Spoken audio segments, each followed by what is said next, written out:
open up that Crystal Pepsi and get comfortable.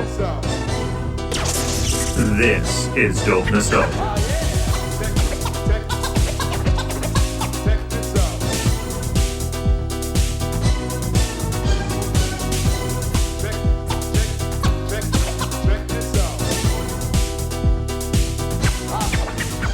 All right, friends, this is a big one. Welcome to the show. This is Dope Nostalgia Podcast, and we're a proud member of the 604 Podcast Network, episode 287. And it's me, Naomi.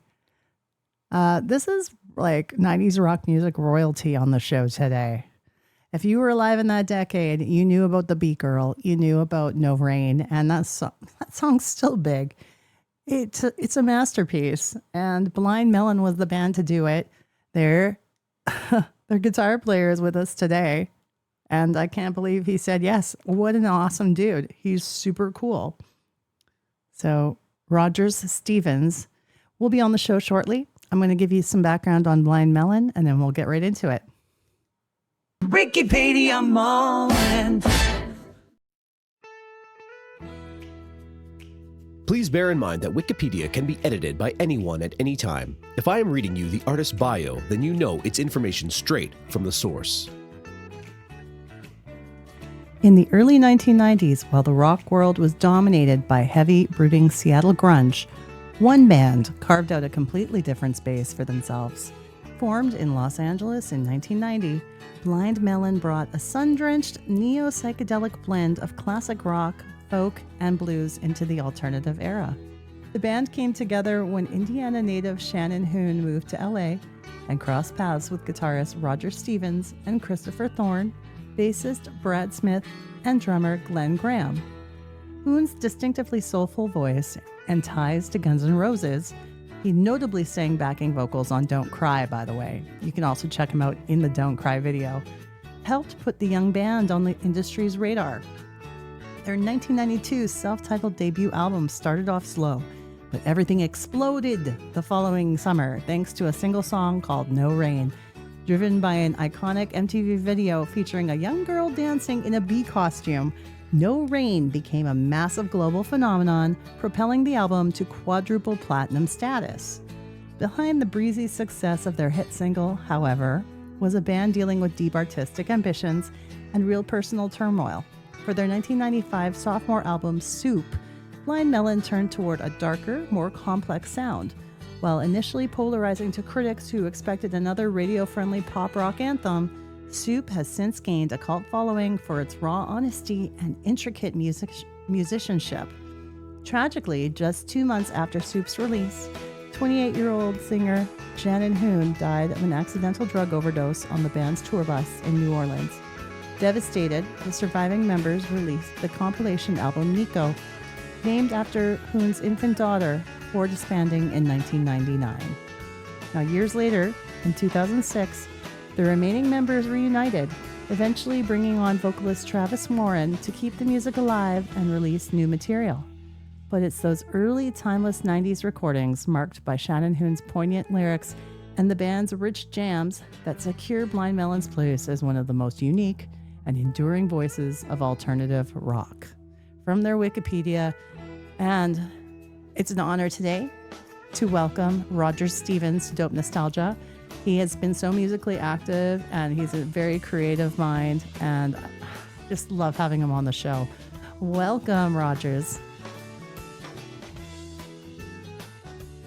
All right, well, welcome, Rogers. How are you this evening? Pretty good. Pretty good. I'm just I've been in here recording, and I'm glad I had my alarm on so I could make this. The alarm came on. I forgot about it. Well, yeah, I lost track of it, I should say. I didn't forget about it.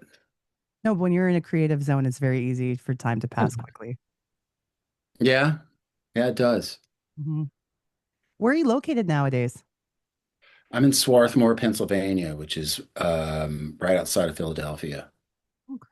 And I know that you grew up in Mississippi. Right. How did the life in Mississippi set you up for your musical dream? Like, what were the influences and things that happened for you there? Well, I'll say this. It wasn't until much later that I figured this out in my life, but you know, I came from the source. I mean, where it came from, like that place and the sort of pace of life there. Um, all the things that I revered growing up, I had limited awareness of that it was around me, that it was from right where I'm from. Mm. Um, the South is a complicated place, and but I can say, you know, without reservation that there's something about it that made me play in a certain way that just it almost you can almost hear it that it's regional, and Mhm. there's nothing I can do about it. I tried to play like other things that I liked, but it just came out like this. And it was later that I realized, all of the people we revered, particularly, English rock bands that were coming over and hearing this stuff and making their own variations on it. It was like I realized like, wow, that I can play in a certain way because of that, not because I don't know, not because I tried to. Mhm. Who were you listening to? Me Yeah. now. No, then. Like who was you mentioned the English rock bands? Well, I'll say that like my knowledge of music up until, my late teens, early 20s was primarily uh, top 40 radio in the 1970s and 80s and then, rock stuff like, Led Zeppelin and all the things that people listen to when Mm. they're learning how to play guitar. But the things that really impacted me, I used to run out of church every Sunday and run down to the car at noon because they would play Casey Kasem's top 40. Mhm. And if you listen to the very beginning of the show, they would recount the top three from the prior week before he began the next. And I did that every week for years. And so I knew what was on the charts from probably 1974 or 5 to whenever, until I stopped listening to the radio for the most part when we were out making records. You were like a musical encyclopedia of the late 70s. It's interesting. I have such a narrow mind in that way. Like I do know a certain part of, this music, but I don't know all of it. But, in Mississippi, there was no punk rock where I was. There was no, I didn't know anything about any of that stuff. Very rural area. So the only way that we would have found out about something was, on the radio. There wasn't even really there wasn't a record store in my town. There wasn't a music store. There was, some people who were interested maybe who were a lot older, and then me and my cronies who, ended up forming the band with. Yeah, like you take off with Glenn and Brad for Los Angeles. And how Well, did it was you just Brad at first. I called Glenn after that. Glenn was in a band in high school that was actually really good. And so, when we were about to get a record deal, and our drummer that we had there wasn't working out, I called him and asked him if he wanted to do it. So he did, and because I sort of looked up to Glenn, in high school as a musician, he was better than the rest of us in terms of his development and all that. So yeah, he was doing cool stuff. so he joins the mix later. But so you and Brad Well, decide not to that go. much later. I mean, it was before we signed our record deal, and he was part of the writing of that first record and all of that. I mean, with some of the songs had been written, but for the most part, he was there for all of it. Making that kind of move for music in your life, what were your thoughts and feelings? Because you were really young and it was a huge step to take. Yeah, I mean, I had other things happening in my life, sort of. I definitely had to. I needed to get away from, things in my youth in a way, and so I had no other plan, and it was a plan. It was a plan that was developed over probably like my last 2 years of high school in secret. And Brad and I both, went to the same high school, which was sort of um, it was a Christian school, and we were taught a certain way, and there's a certain way to live, and that just didn't necessarily resonate with us. I mean, I wanted to expand the horizons or whatever, and so we, saved up some money and just drove like shortly after I graduated high school, and we drove all the way there to California. We didn't know anybody. We didn't know anything. And sleeping in the car. Um, but we figured it out after a while, resourceful. And it just it was I mean, it's definitely a time that I look back on and I think in hindsight, you know, that was pretty crazy. I mean, we just didn't, I just assumed that it would work. I just had a singular purpose, which is a blessing, because otherwise I would have been in trouble. I think a lot of success stories come from making crazy moves that you look back on and go, I can't believe I did that. Yeah, well, I mean, you're blissfully unaware at the same time, right? I said I just assumed it would work. Like in my mind, it was like we were going to go out to Los Angeles and then we're just going to coast right out there and and meet like-minded individuals and convince the entertainment industry to embrace us. Yeah. Um, and we actually did that, but it wasn't wasn't quite that simple, and it was one in a million. It really was. Like it was like chance meeting. I met Shannon Hoon, and that dude was a superstar. I could not have done. We couldn't have done this without him, obviously. So he's the person who can get up in front of a lot of people and make it bigger. And so yeah, that it was just blissfully unaware of how hopeless it was, and it just worked. So I don't know. What was he doing when you met him? When I met him, Yeah. he Was he in he had Indiana just or? arrived in LA, and his trip to Los Angeles was by necessity. I mean, he ran out the back door of trouble, like literally, Mm. and jumped a Greyhound bus. Like the irony is he is the dude in the Guns N' Roses video, and like getting off the bus, the Greyhound bus, the first video they had. That's what he did. But the difference is that on his way out there, his older sister called Axel, and because they graduated high school together, Mm. and asked him to look after Shannon. And he's on the way out there and he's trouble. And he was, I mean, by all measures, he was a highly accomplished juvenile delinquent. I mean, he had a lengthy record at Mm. this point, and he had to leave. We couldn't play in Indiana for, I don't know, a couple of years. They had to get some stuff sorted out with the judge there. But that's how he got there. And I heard about him before I met him. Like he got famous right away. I mean, in part, because he was staying at Axel's house, but also because he was so outrageous, like right away.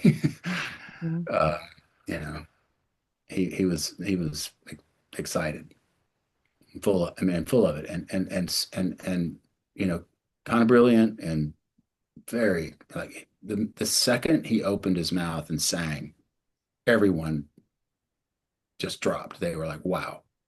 Mm. I mean, no, I mean, we had never heard anything like that. There were people who could sing, but that dude sounded like he was one in a billion.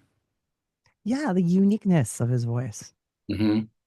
I mean, when I first heard him, I thought, I thought, well, he sounds like a girl, or he sounds like Janis Joplin or Rod Stewart, like, or like, but just him. It was only him, and I say this often is that we did not I mean, it was his voice, like you could hear it in the room.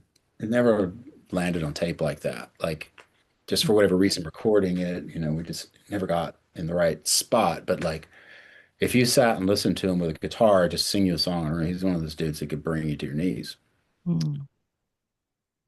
Just an acoustic in his voice. Yeah, yeah, yeah. It's brilliant. Yeah. The Guns N' Roses Um, connection. Like, sorry, go yeah. ahead. Well, I mean, I can still hear it clearly in my head, you know. Yeah.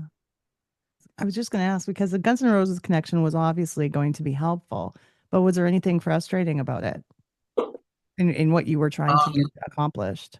you know, I mean, I love the band. I mean, I love that first record. I mean, in high school, I had that record in my senior year. I was like obsessed with it. Mm. So, 2 years later, I'm like, I was, you know, I was with, hanging out with them in Los Angeles, and it was, I don't know, it was kind of a mind-blowing thing. I'd never really even, I'd been to Atlanta before when I was a kid, but I'd never even been to a city. So, it was just, it was kind of overwhelming, but yeah. What did you ask me?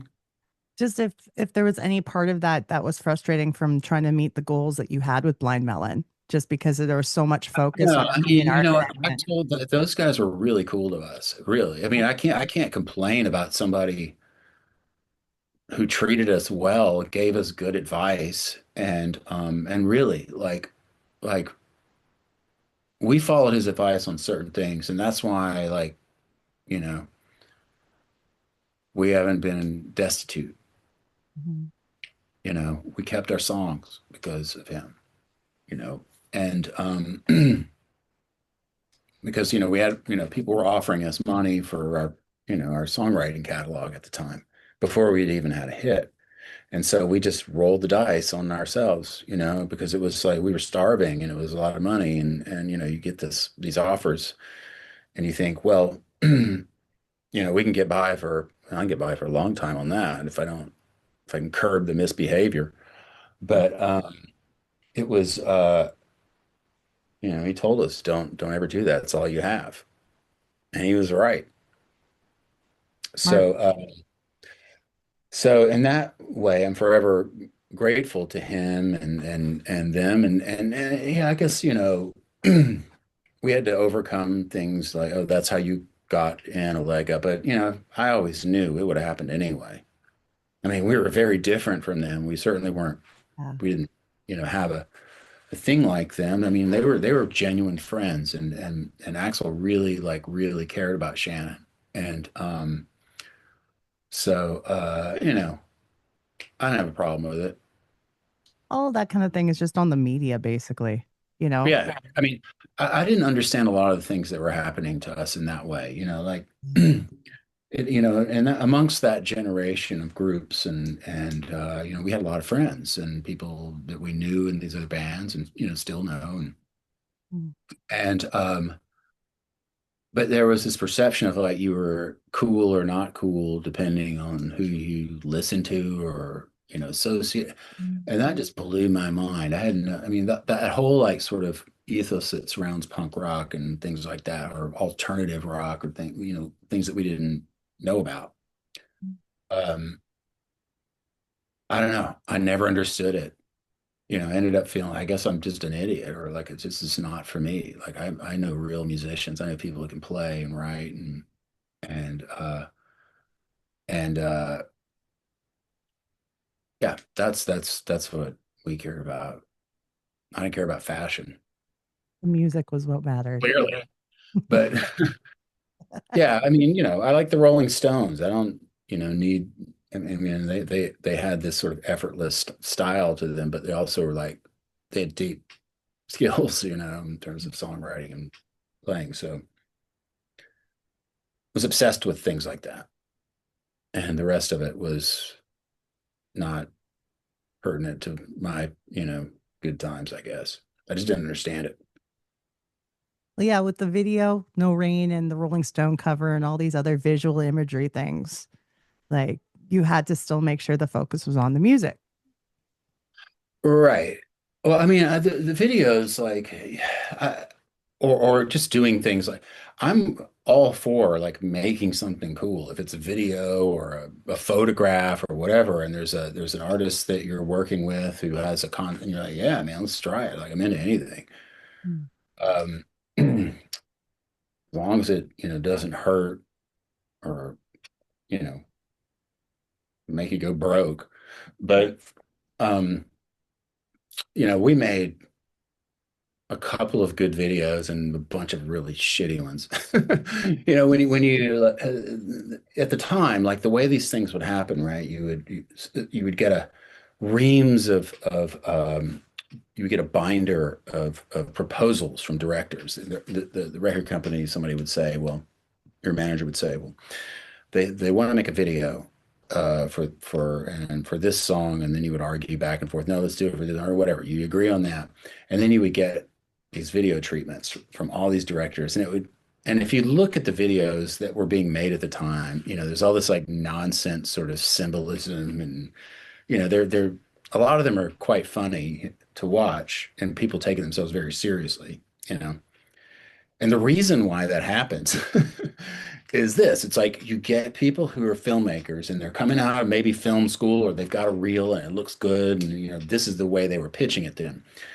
And so you would get people, like, and you would read the treatments. You're like, okay, it's like Salvador Dali wrote this, I guess. It's like a surrealistic thing. And so, or they would have an idea that would make sense on paper and then they would do the Salvador Dali video. And you're like, what the fuck was that? Like, why is there a bear over there? Like, well, things like that. And but every now and then somebody would just nail it. And with Sam Bear on the No Rain video, I remember we were just like, look, I'm tired of this nonsense. Here's the image on the album cover. Use that clearly. And that's all we said. And by the time we showed up, because like we were on tour and we came down, I think we came down from San Francisco down the coast and we ended up in the Simi Valley. And we woke up at like 9 in the morning on the tour bus and just walked out into the field. And that's the shoot. And he had done the rest of the stuff like the day before. He was in Los Angeles, running around with this girl and all this stuff. And and we didn't know anything. But that lasted all day. We were out there all day, just kind of running around in a place that looked just like that. It looked like, I don't know, it looked like where the Teletubbies live. You ever see that? Yeah. It's kind of like rolling green. And there were wild horses out there and rattlesnakes and acid and all kind of stuff. So but that was an amazing experience. And we got on the bus and drove in, I think, into Los Angeles and played a show that night. And don't even think about it anymore. And then like I don't know, a couple of weeks later or something, the video shows this is back when there were VHS tapes, how to tell Yeah. some kid the new videos here, lads. And so I looked at it and I was like, that works. It was like just knew it immediately.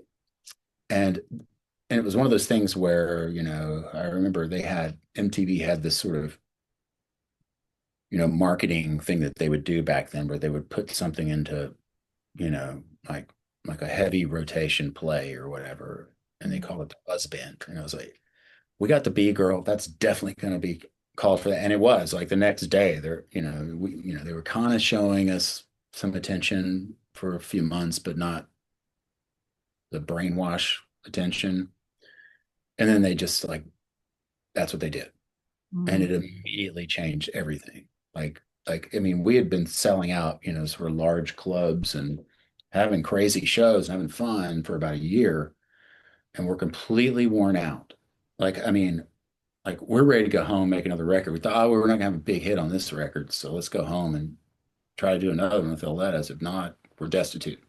Mm. But that thing took off and it just changed everything. And then we were out on the road for another year and a half.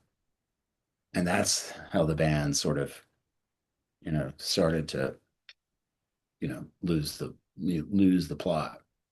Shows Mm. are great, but we were losing the plot. Were you touring with Neil Young and Lenny Kravitz at that time? Or was that, Yeah, yeah? that's right when it really sort of took off. Like I remember this because, and I can probably date this with this show date because there was, I don't know if you recall, but in I think it was 93, there were big floods in the Midwest.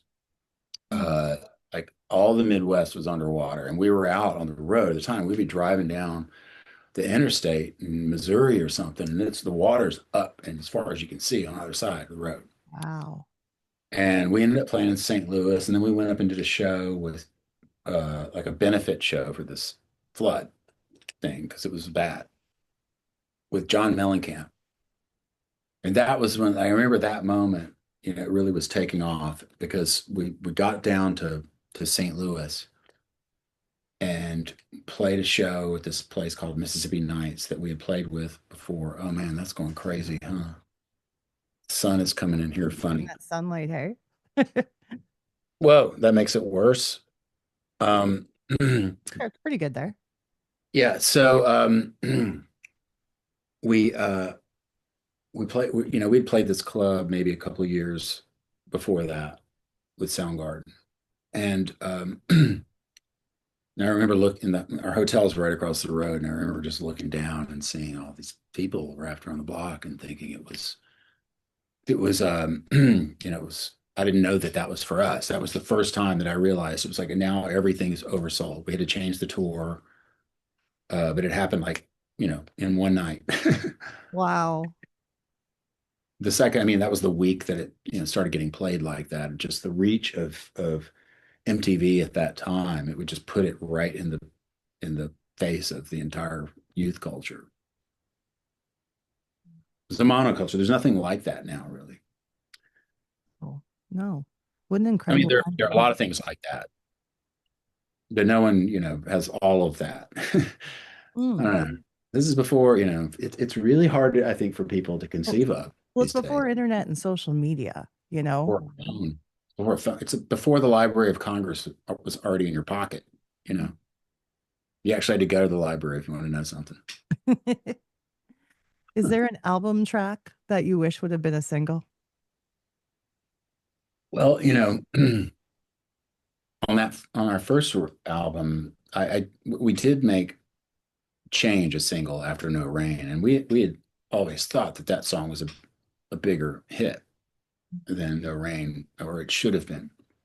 But by the time we got around to releasing that as a single, it was like our fifth single. We'd been out there too long. People were done with the record.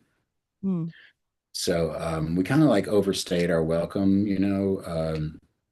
in that way. Like we ended up being in Europe for a while and then just grinding it out. And then after doing all these opening slots and everything, for some reason there was a decision made that like, well, you guys have to do like a headlining tour. This record's been a huge success. And Mm.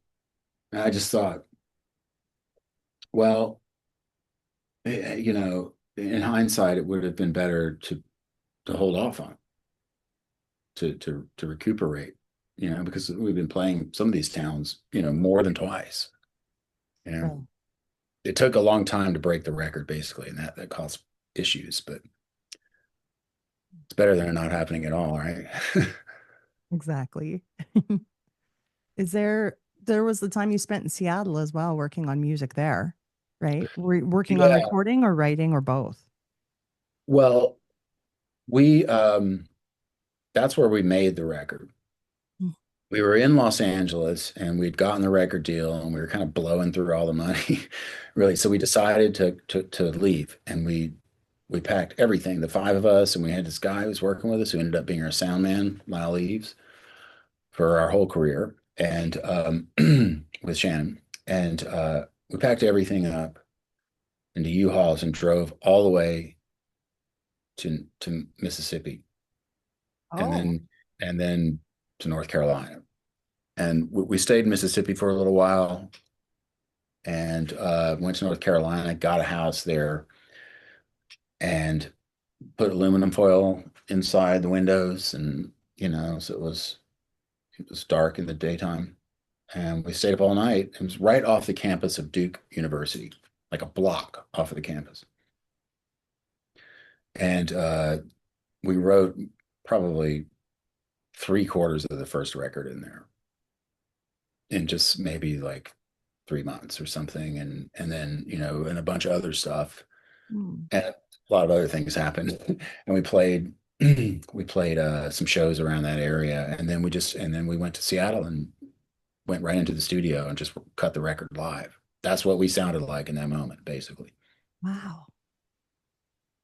That's Yeah, we definitely got good there like that. We got good in North Carolina because we weren't, we hadn't played very many shows in Los Angeles. It was still kind of like dodgy, it wasn't all the way like locked in. But when we got there and just holed up in a house together and sort of figured each other out, and hmm, that's when it came together. So like by the time that we got to Seattle, we just, we backed right into the studio and that was it. record done. Yeah. I mean, this is back before, this is when you recorded on, 2-inch reel tapes, like big Analog tapes. days. Yeah. So, you do these takes and like you get a good take, maybe you get two good takes, and then the engineer maybe splices them together and you're like, what the hell are you doing? You're cutting that with a razor blade? That's what they do. And so, like I really wish that I had been more of a sponge about the sort of process at the time. But thankfully, Rick understood us, that he just needed to get out of the way. Nobody ever told us, no producer ever said a word to us about our songs, ever. We knew, like, we didn't change anything from the way they were written. We're like, put the mics up, record. The first record's very live like that. The second record we did, more overdubs and stuff, but the basic tracking is the same. I mean, we could play. It's a blessing when you find a producer that actually lets the band be them and enhances their sound instead of try to change it, right? Right. And Rick Parasher, God bless him, rest in peace, all that. I love that guy. And he was very, you know, uh, he was very much attuned to what was happening, but not trying to overtly influence it, or put a heavy hand on it. He understood it. Hmm. And he knew when to be there and when not to be there and all those kinds of things. So we were very fortunate in that way. After the album comes out and all the success happens, I know you were nominated. Did you go to the Grammy Awards? We did not go to the Grammy Awards. We we were on tour. I don't think anybody actually thought we were going to win that damn thing. And I did get a medal though. I have a medal. Every now and then I'll put it on around the house. Just walk around, just make myself feel better about it. But we had an incident shortly before that where Shannon and I got tossed out of the American Music Awards, and so we weren't really keen on going to those things anymore after that. Yeah, there, there. Now, with Shannon's most endearing qualities, what are some of the things that he did that made you smile? Some fond memories. You know, I lived with him when we first met. It was he and I lived in this little house. It was an actual Hollywood bungalow, Yeah. behind another house right off of Sunset Boulevard in La Brea. And Shannon was a clean freak. Despite all of the things that like would ever think about him, he kept his shit correct. Like he, I was not. I was kind of a slob a little bit, but and so we each had our own rooms. It was a tiny house. We would go out and raise hell. He would get in all kinds of trouble. There would be trouble at night, and then the next morning you'd wake up and he would make you breakfast. He would have breakfast on the table and do the dishes, and it was spotless. Like he was a very like caring friend. I was a traumatized teenager and not sure of myself and scared in Hollywood, and all these kinds of things. And he was tough as fucking nails, and he took care of me. And You know, I'll never ever forget that. I'm so glad that you guys had that kind of a friendship. Yeah, steep. Mm. And I do miss him. For all of us, we lost our friend and sidetracked our lives. I mean, we were on a trajectory to do something really special. And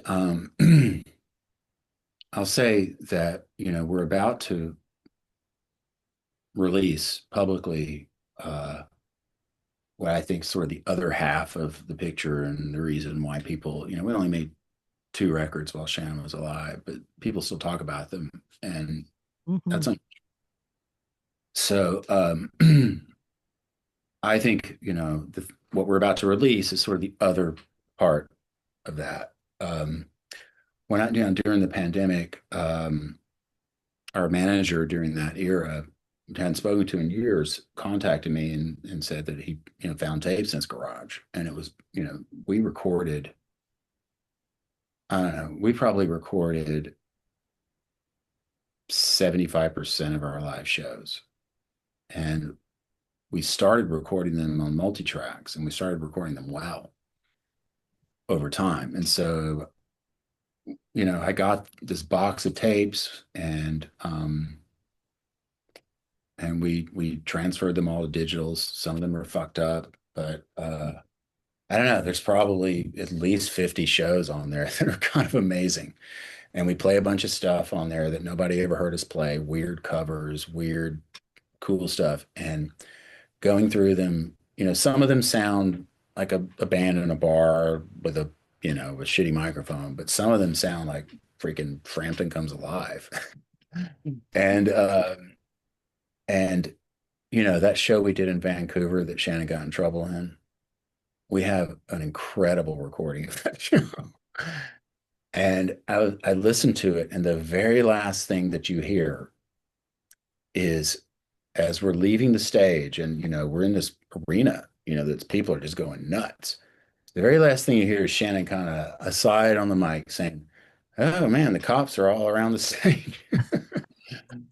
And but the show, like, I mean, it was probably one of the worst shows we ever played, but the recording of it is incredible, and it's so out there what happens. Like, and that's not slated for release. I don't know about that yet, because it's pretty dark.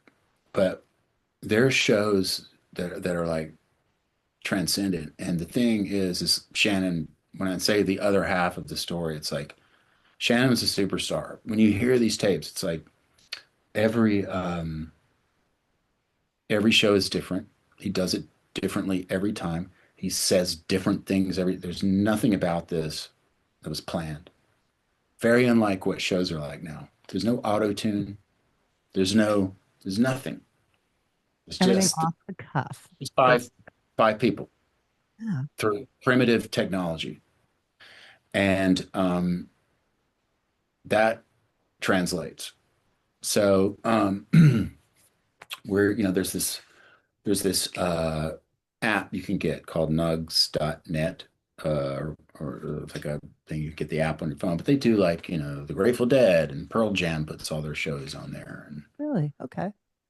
Goose, who I did a show with, and then I bought the actual show on the way home from the show in the car. I like bought it. I was like, whoa, that's incredible. Um, but yeah, they're going to release this very soon. Actually, we've mastered stuff. We've been working on this quite a bit. So That is so I smart. think we're going to release about. Well, I mean, the people who love this band, and there's not it's not a global phenomenon by any means, but there are people who really care about it. So like Yeah. those people are going to be stoked because if they like the studio records, maybe they saw a show, but that's the part that's the reason why people remember us, I think. If people who came to the shows, it was a different thing, and so I don't know. I'm excited for that, for people to hear that. I think it'd be so exciting to be like, okay, I went to this show and all of a sudden it's available. And it's like all my memories are coming back to me and I get to relive that again. I've been doing that. Like people I run into or somebody I get to know or whatever, and they're like, "Oh yeah, I saw you guys." I say, "Oh yeah, which one?" And then I just send it to them. I'm like, "Here it is." What a dream. No, that's Which one? If you ever saw us, tell me. I'll send you one. well, kind of leading into the Vancouver thing, kind of leading into the Canadian thing. I did want to ask you about experiences you had with Canada. I'm in Edmonton, so nowhere near there, but One of the first shows we're putting out is from Edmonton, and it's killer. are you serious? Yeah, What do you it's like remember about any of it? 93 in Edmonton. It's like it's one of the. It sounds really good, that one, I think. You're blowing my mind right now. I always think nobody cares about Edmonton, It's but pretty you random. It's a got it. pretty random thing, right? But if it's true, I mean, Canada was good to us. Like we did well there. Hmm. I mean, relatively speaking, and compared to other international places, even though it's not really that international, I still love Canada. I mean, I know Canada doesn't love us anymore, but I don't support these assholes. Just It's definitely political because I definitely love all my American friends. We're just yeah, all people. We're just separated by a border, but a lot of us have the same ideals. So, you know. that border is tough, by the way. I've been turned away a couple of times because of things that happened to us up there back then. Wow. Somehow I got dinged somehow. And so I don't know, maybe I just look suspicious, but man, they're tough. When was the last time you tried to come to Canada? Or It's been did a you? while, but I did get sent home. I did not make it across. I don't know, around 2005, I was sent home. I had to drive back to New York from Buffalo. Damn. Yeah. Sometimes it's harder to get back into Canada than it is to Hey, get back I need to get a connection on the inside. I'll call you next time. I'm gonna help you out. Well, you guys I were just did a like, record with this dude up in Canada named Odd Marshall. Have you ever heard of him? no. Where's he Oh, based out of? I'm gonna have to turn you on to this, um, because Christopher, the other guitar player in Blind Melon, um, has a studio out in Joshua Tree, and this guy Odd Marshall, that's the moniker he goes under. His name is Mark. He had made a record, and he had some like sort of indie success up there in Canada. Okay. Very interesting dude. And he called Christopher just because he liked Blind Melon. He called Christopher, like cold called him. Y'all got a recording studio? I'd like to come out there, that sort of thing. And they started talking, and he sent Christopher demos. And as it turns out, the dude is a real songwriter. So he wanted both of us. And so Christopher put together a band, and he has a studio in Joshua Tree. And we went out there and sat in a room with this dude for like, he had an acoustic guitar and his voice, and but the songs were ringers. And so we spent like 3 days with this drummer and bass player who were absolute ringers, worked it up and cut the record live. And like we cut it in a way like we haven't done that since Blind Melon together, the two of us with the guitars at the same time recording. Wow. And as we were doing it, we're like, oh yeah, that kind of is a thing. Like I didn't realize that when, we both do this together, it's like I thought, I didn't think about it in this way for a long time, but it was like, yeah, we got to do this more. But that record sounds great. I'll send it to you. I would It love just came that. out good. I would love that. I'd love to learn about him and his music. Thank you for turning me Yeah. on. Yeah. I mean, he's the hottest thing in Canada. I'm telling you. I can't believe you don't know about it yet. I live under a 90s rock. Seriously. Well, I mean, honestly, this would slide right in on the radio, like in several eras. It's good. Timeless. Yeah. Yeah. After these messages, we'll be right back. Hello, listeners. It has been such an experience doing this show for the last 5+ years, but it gets expensive.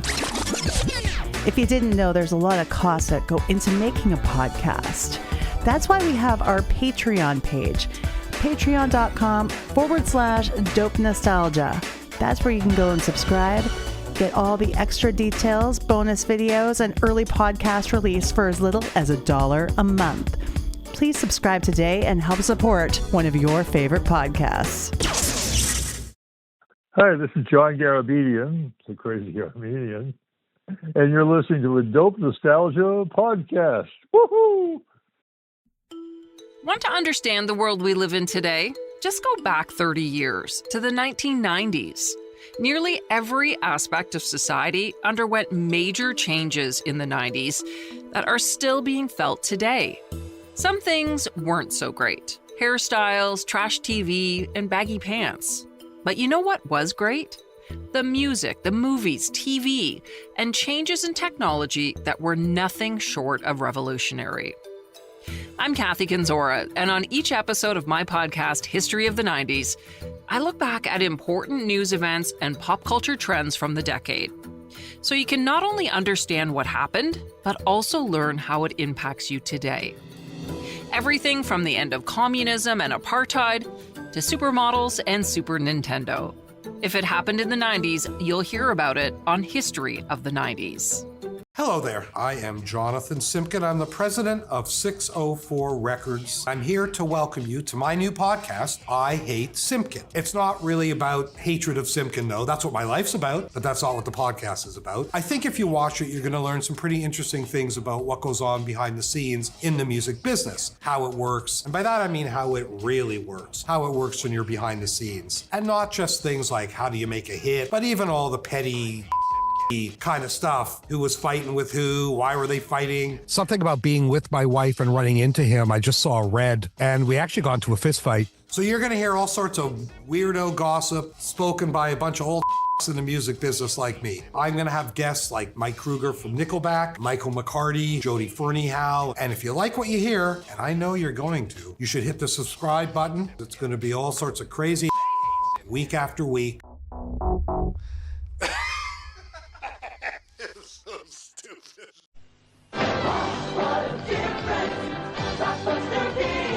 I've never seen 10,000 tapes in one store. There's so much kid stuff. And I can keep them for 3 evenings. Ordinary video stores don't even come close to Blockbuster Video.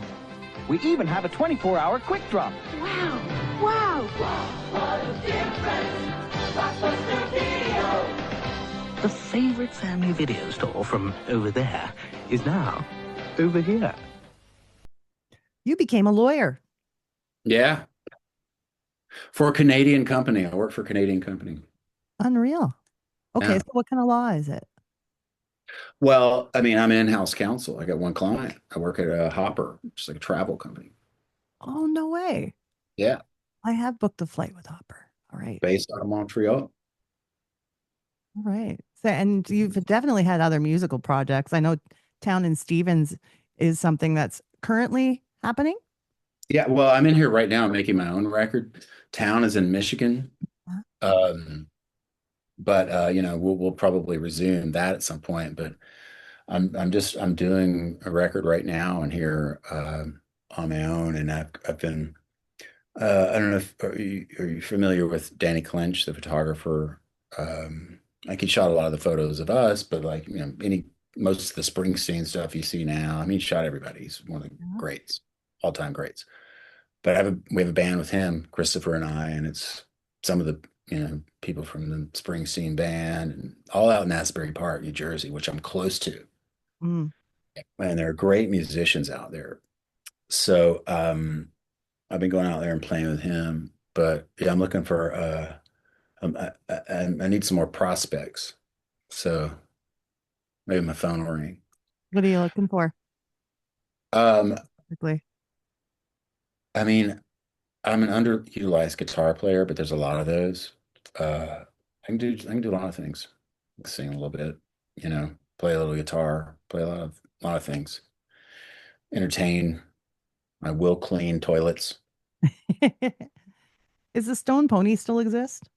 Oh, hell yeah, it does. In fact, we just played there. There's Danny has a festival out there every year called See Here Now. And I think a couple of years ago that Springsteen was one of the nights headlining it, and Noah Kahan, Noah Khan, and Oh, yeah. uh, they all came in, Robert Randolph, uh, all on the Stone Pony stage. I played a lot out there. Wow. But I have this sort of group with Danny where people can sit in, and it's full of aces, like really like real players. I want to come sing. I sang in a Okay. rock band for You're 15 saying, years. really? Yeah. Well, you should come sing here on my record. I'm in. I'm not doing a great job at it. Um, Yeah. No, I mean, I really Send love it the to me. I want to podcast. hear what you're singing. Damn. Oh, yeah. I was in a band called Six String Loaded, and we did some hard rock originals around Western Canada. And Yeah. yeah, then I got, it It was sounds just like hard to I keep feel up like you with. get a hockey puck in your teeth out there at gigs. Like people are tough, I right? literally played for hockey games in the arena a couple times and cover shows, of course, because, the one Yeah. songs they already know at those gigs. Yeah. I knew this dude who was in the NHL. He played for the Islanders, but he Oh, was from up there somewhere. Like his name was Dave Scatcherd, yeah. and he was I don't know, he was like I don't know, he was a good player, but he was tough. Yeah. The first time I went to see a game, because we don't have hockey in Mississippi. That's ridiculous. There's nothing can ice doesn't survive there. But uh uh the first game I went to, I had never seen a hockey game. And within like the first 30 seconds, he's out there, drops the gloves. I'm sitting with his girlfriend and I'm screaming like, like she is, Mm. just pounding on this, he's in a fight. And then we go down in the tunnel after the game, and he I'm standing outside the Islanders dressing room, just waiting for him to get done. And then like I see the other dude coming down the hallway from their dressing. I'm like, and then he comes out. I'm like, oh no. And then he walks right out and they hug each other. It's like, yeah, okay, yeah, bro. Like, it's like, okay, I don't understand this at all, because that dude, I would be going trying to like, murder his whole family. And this happened. There's an element of playing up the crowd to it. Absolutely. It was fucking, I mean, he would tell me a lot of stories, about, because I would always ask him, I was like, okay, we go to these really nice restaurants in New York with our both of us had fiancés at the time. And we would go to these restaurants, and the first time I did that, like at some point he took his all of his teeth were gone. He like took them out, dropped them in my fiance's wine glass. She wasn't looking. Yeah, and you turn around, you look at him, and his face is all like what the you don't know these things, but you learn them. He almost killed me the first time I met him. I didn't know that he was a fighter. Enforcer. That's the Well, he's an enforcer, and I was a practical joker, Mhm. so I didn't know that. But fortunately, he was this close, but he held back. Isn't hockey fun? Yeah, it is, and I'll tell you, he could skate like a ballerina out there. It was like it was. I mean, he was six. He was my height. He was like 6'4", but he was around 240, Mhm. and he could move on the ice. And you're like, I don't even know. Like, we're not even the same species. I love this story. That's awesome. Yeah, great guy. I was going to ask you some lighter, silly stuff too about the growing up. And one thing I like to ask people is, did you sign up for Columbia House Record Company, like the music company? Oh yeah. Well, So you that for a happened when I penny? was in Los Angeles, and I'll tell you how that happened. I had a friend there who's still one of my dear friends today. In fact, he was the founder of a very successful record company, but he founded it at that time. Mhm. Um, but which is the irony in the story. But he was also really clever, and he managed an apartment building, like one of these big apartment buildings in LA where there's, 200 units and they're all shit. But he was the guy who had to be there. His job was he got a free apartment to stay there. But then, anytime somebody wanted to come, he had to go and show them the place. And he had to be available and, clean up stuff and whatever. Yeah. But another thing he could do is when there were uh, empty apartments, he would order up CDs from the Columbia House, and he had accounts going under the names of all the members of Aerosmith, Led Zeppelin, Van Halen, like it's just like filling up, like, and then he was selling the ones he didn't want, and like it's an income stream, What a guy. Giving me stuff. And they're just blind to it. They're like, "Yep, sure, we'll send it out." And you find your out dog's account. Later on, you find out that this is where this comes back to bite you in the ass, because in record contracts, there's breakage, so like whatever they'll ship out all these records to the record stores, whatever. According to them, about 25% of them or whatever gets broken. And so those are coming back. They got to discard them. You're not getting paid. That's, it's like, that's going against the debt. What? We're gonna split the bill on the break. And the funny thing about that is later we ended up, after nobody was buying CDs, after Napster, right? Mm-hmm. Royalties are still being paid like that on digital sales. Now, if you think about that for a minute, there's not an actual physical good that's exchanging hands that could be broken at any point. Mm-hmm.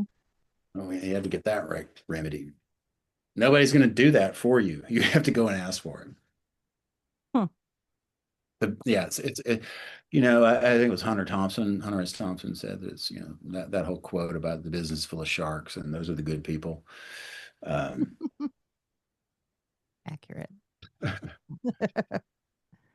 What's your favorite guitar that you own? I'll show you.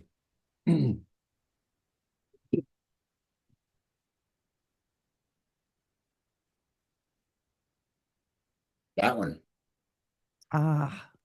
And I've had it for about a year, but it's, as far as an electric guitar, it's by far the best guitar I've ever had. Mm-hmm. And I'm selling guitars.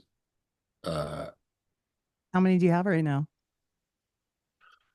I got a bunch of them over there. Yeah. That I just got that, and that's my second favorite guitar now. That is a Martin D28. I went out and toured the Martin factory, which is close to me. They're out in Nazareth, PA, and that's one of the coolest damn things I've ever done. You hear politicians talking about the death of factories and things like that. That's the thing that people are missing.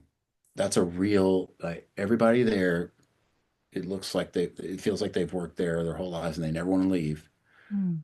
They're all doing this cool stuff. That guitar is magic. It's I'm extremely grateful to have that, and it will simplify my life. I've I don't know, I'm obsessed with these fucking things. Well, they're always attached It to never went away, and it's like I'm grateful for that, because there's a lot of things that you can get yourself into trouble with as a young man, if you don't have something to do. And I've always been grateful to have this, because I'm never bored for that reason. This is a good kind of addiction to have. And I mean, they Right. each have their own story, or they each have their own memories attached to them. And I mean, honestly, I don't know what happened to so many great guitars. Like I just, they sort of, things pass through me. There's a trail of my possessions in my wake. And And I've always, I mean, I'm just kind of a wandering person, but you know, I get attached to certain instruments, and you know, this one and that one. Although this is a new relationship, so you know how that is. Yeah. Hang on. But I'm pretty sure it'll last. You've got lots of time to get to know it better. Right. I got nothing else to do. Oh, I'm happy for you. That's wonderful. Yeah. Now, what were your favorite magazines you were reading in the 90s? None. Nothing? I mean, I didn't read magazines. No. Well, I take that back. I actually take that back emphatically. I mean, when I was in probably the eighth grade, um, I had a teacher who, you know, I went to a very small religious school in Mississippi, you know, sort of a fundamentalist Was it school. was it Southern Baptist? Oh yeah, Yeah. yeah. There was a Bible verse at the top of every chapter in my biology book, you know, so you can extrapolate from there. But I had a teacher who took an interest in me, and she was, you know, she was quite. She taught me Latin, and she taught me, you know, English, and but she gave me the New Yorker every week, and I've read it every week ever since.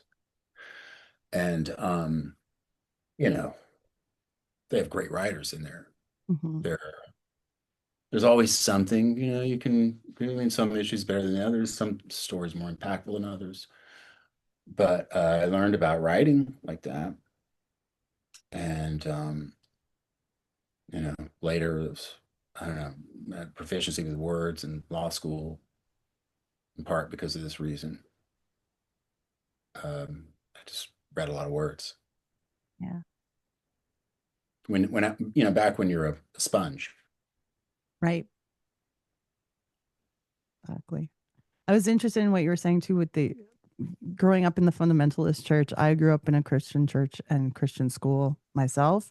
It was called the Alliance Church, so they were pretty affiliated, being somewhat Baptist, like evangelical, you know. Mhm. So I do understand where you're coming from on those topics, you know. Yeah, I mean, you know, these are my people, you know, it's like I don't disparage anyone, you know, for their beliefs. I keep waiting for the lightning bolt to hit me. I'm not going to profess a belief I don't, you know, feel a passion for. I feel somewhat cursed in this way, you know, like if an omnipotent and omniscient God knows me, knows everything I'm going to do before I'm even born, and has the power to change it. Well, why doesn't he do it? Right. And so it's a central contradiction at the core of that sort of fundamentalist take on Christianity. Why would you damn me to hell if you know I'm going to do all these things in my life and you could change it? You don't do it. I asked this question as a child, and it never got answered to my satisfaction. So, yeah, I understand, and you know, that in the spiritual realm, there are things that don't line up with the sort of rational, just sort of trying to like think out and do a logical equation in the human mind. I understand that. But still, Mhm. you know, you get told some stuff, and I see, you know, I've had people in my life like profess to have these profound religious experiences. Mhm. And I just don't know. I do know that like an atheist is just as logically incoherent as the most fundamentalist Baptist or whatever. It's all it's two But sides of the coin. they're None humans. of us know anything. They're equally human. Right? If there's none of us can demonstrate a supernatural event. There's never been a validated recording of that event. Now you can tell me that the Bible is the description of historical events, and I think that it is to a certain degree. But I also think it's metaphor. And if you're going to tell me that that's the word of God, well, I'll take you at your word. But I'm not gonna accept that on my own accord. I'm a lawyer. I learned the rules of evidence. So I don't know. I mean, I struggle with these things. I think about these things, like what it means to be here and what we mean. What's the point? And the questions that religions attempt to answer. And my thinking is that if that is the accurate way that that God operates on the earth, then I'll just wait around for the lightning bolt. What else am I going to do? I mean, my heart is open. You can show me. Show me. I mean, I remember thinking these things, like confused child, like, why am I not catching on to this? Why am I not feeling these things that other people are professing to feel? I don't know. I figure, if it's meant to be, it could certainly tripwire any of my defenses. Otherwise, I'm just gonna die and that'll be it. No one knows. No one does know. It's deep, isn't it? Yeah. I think I'm going to ask ChatGPT to resolve this. Power of computing and AI, we may finally prove the existence of God, resolve math, all these things. Yeah, and we're just on the tip of the iceberg with the old AI thing. So, oh my goodness. Yeah, I got pretty deep with you there. But you asked me a question, and I try to answer it the best of my ability. Yeah. Yeah. Yeah, that was very thoughtful and impressive. Thank you. Did you what do you got coming up? Obviously you told me about these live releases that are being put out. What else is coming up for you, obviously, and the new music that you have been recording? Yeah, I mean, that's kind of my focus this year. I don't think Blind Melon's going to do shows this year. Maybe later in the year, but not now. So I'm going to try to finish a record.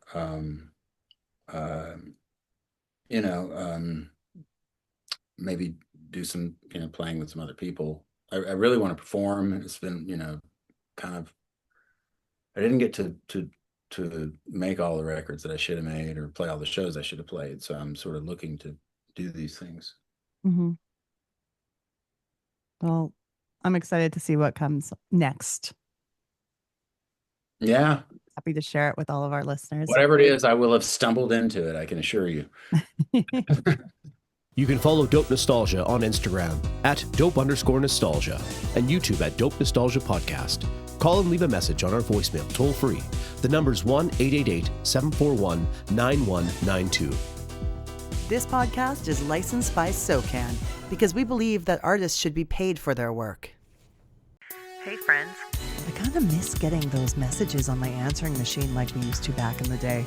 What I'd really love is to hear from you, the listeners of Dope Nostalgia. This is your chance to be on the show, giving feedback, telling us what you love, what you hate, and who you'd like to see more of. Call us at our new toll-free number, 1-888-741-9192. Leave us some feedback. Your message could be played on the show. So give us a call, 1-888-741-9192. Toll free.